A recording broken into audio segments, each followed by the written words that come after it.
Magandang hapon. Ayan, meron akong sundo for today. Niyayaya niya ako mag-coffee daw. Ito nga po pala ang aking workplace. Look at that. Yan ang aking workplace where I work for almost a decade. So, medyo mainit ngayon.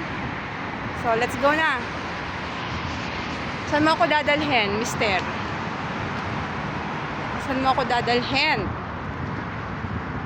Say hi to my vlog. Say hi. Why so much maarte?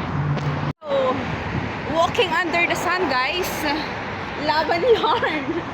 Ayan o. Ayan. So, mainit talaga siya. As in. Literal. Alam mo yung pwede kang magprito, guys. Pwede kang magprito ng itlog under the sun. So, I guess nasa 48 degrees kami ngayon. Pero laban lang. Ayan o. Dahil may taong gustong mag-coffee sa sobrang init.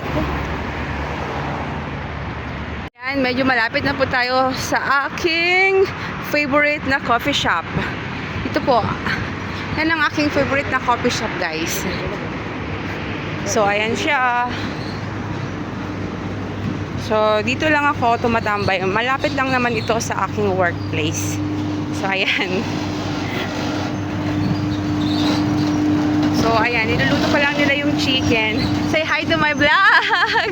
So, tignan mo siya, nagka-hide sila. So, pasok tayo.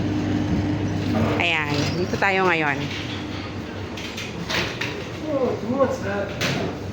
Di ba? Ikaw ang nagyaya. Okay. So, Pag na lang, small plate shawarma.